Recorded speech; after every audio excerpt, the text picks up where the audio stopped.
அடுத்ததாக தமிழ்நாடு வணிகர் சங்கங்களினுடைய பேரமைப்பின் state chief secretary மரியாதைக்குரிய திரு ப்ரொஃபசர் ராஜ்குமார் அவர்களை சில வார்த்தைகள் பேசுமாறு அன்புடன் அழைக்கிறேன்.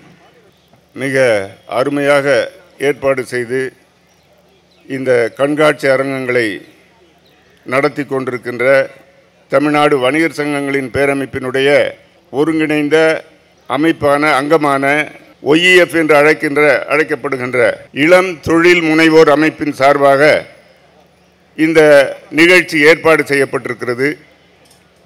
பின்புலமாக இருந்து செயலாற்றி கொண்டிருப்பது தமிழ்நாடு வணிகர் சங்கங்களின் பேரமைப்பின் மாநில தலைவர் விக்ரமராஜா அவர்கள் என்றாலும் இந்த செயல்பாடுகளை தன்னுடைய சொந்த முயற்சியாக எடுத்து நடத்தி கொண்டிருக்கின்ற அருமை தம்பி ஆனந்த் அவர்களே, அவரோடு இணைந்து செயலாற்றி கொண்டிருக்கின்ற அலெக்ஸ் அவர்களே, பொருளாளர் பாட்டியா அவர்களே, நம்முடைய தமிழ்நாடு வணிகர் சங்கங்களின் பேரமைப்பின் பின்புலமாக இருந்து செயல்பட்டு கொண்டிருக்கின்ற பொதுச் செயலாளர் அண்ணன் கோவிந்தராஜ் அவர்களே, மண்டல தலைவர் அருமை அண்ணன் சூலூர் சந்திரசேகரன் அவர்களே, என்னோடு வருகை தந்திருக்கின்ற கூடுதல் செயலாளர் ராஜசேகர் அவர்களே, இந்த நிகழ்ச்சிக்கு சிறப்பு அழைப்பாளர்களாக இங்கே வருகை தந்து சிறப்பித்துக் கொண்டிருக்கின்ற நம்முடைய தமிழக சுகாதாரத்துறை அமைச்சர் என்னுடைய குடும்ப உறவினர் அவர்களே, மற்றும் அண்ணன் அன்பில் பொய்யாமொழி அவர்களே,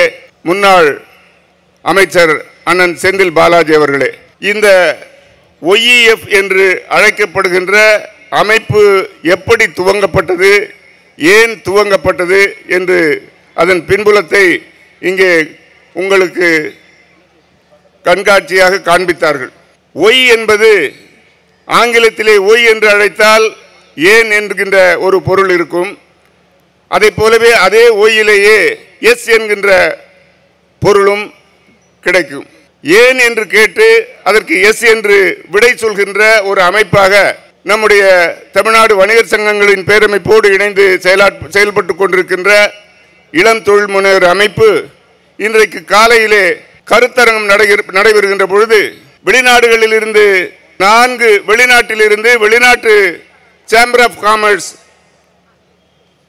தலைவர்கள் அதில் பங்கு பெற்றிருந்தார்கள்.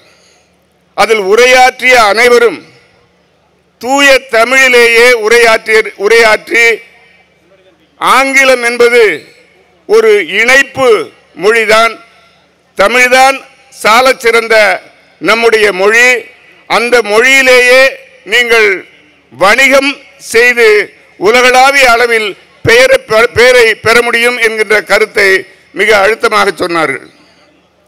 ஒரு சிறிய கருத்தை இங்கே சொல்ல விரும்புகிறேன். உலகு என்று சொன்னால் வேர்ல்டு என்று ஆங்கிலத்திலே சொல்கின்றோம். யூனிவர்ஸ் என்று சொன்னால் அது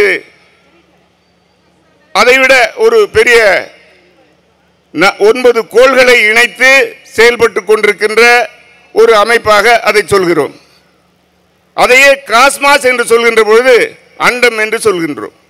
ஆக உலகு என்பது ஒரு சுருக்கமான ஒன்று, யூனிவர்ஸ் என்பது விரிந்த ஒன்று, அண்டம் என்பது அதைவிட பரந்த அனைத்து நட்சத்திரங்களையும் உள்ளடக்கிய ஒரு அமைப்பு என்று சொல்கின்றோம். அந்த வகையிலே இன்றைக்கு உலகம் தன்னுடைய டெக்னாலஜி வளர்ச்சியின் மூலமாக, தொழில்நுட்ப வளர்ச்சியின் மூலமாக பரந்து விரிந்து அண்டத்திலே சென்று அடைகின்ற நிலைக்கு தொழில்நுட்பங்கள் வளர்ந்திருக்கின்றன.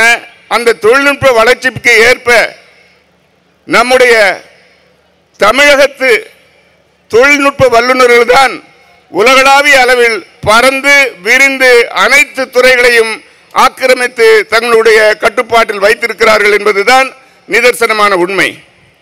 அந்த வகையிலே பார்த்தால் தமிழ்நாடு வணிகர் சங்கங்களின் பேரமைப்பு இன்றைக்கு கட்டமைத்துக் கொண்டிருக்கின்ற இந்த OEF என்கின்ற அமைப்பு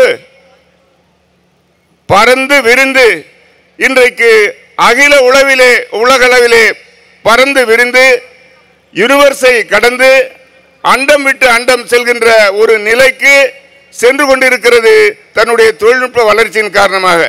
இந்த தொழில்நுட்பத்திற்கெல்லாம் அடிப்படையாக பல்வேறு காரணிகள் இருந்தாலும் அதில் வணிகமும் ஒன்று என்பதை நீங்கள் உள்வாங்கி இந்த வணிகத்தை உலகளாவிய அளவில் எடுத்துச் செல்வதற்கு ஒரு கட்டத்தை ஏற்படுத்தி அதன் வழியாக தமிழ்நாடு வணிகர் சங்கங்களின் பேரமைப்பு அடித்தளமாக அமைத்து தந்திருப்பதுதான் ஒய்இஎஃப் என்பது என்கிற கருத்தை முன்வைத்து நம்முடைய தமிழ் இளைஞர்கள், இளைய சமுதாயம், young energetic forerunners and fortitude of Tamil Nadu வணிகர் சங்கங்களின் பேரமைப்பு என்கின்ற ஒரு அழுத்தமான உண்மையை சொல்லி தமிழ்நாடு வணிகர் சங்கங்களின் பேரமைப்பு இளைய சமுதாயம் இந்த இளம் தொழில் முனைவோர் அமைப்பு நிச்சயம் ஒரு பெரிய சாதனையை நிகழ்த்தும் உலகளாவிய அளவில் என்கிற கருத்தை முன்வைத்து வாய்ப்பளித்தமைக்கு நன்றி கூறி விடைபெறுகிறேன். நன்றி, வணக்கம்.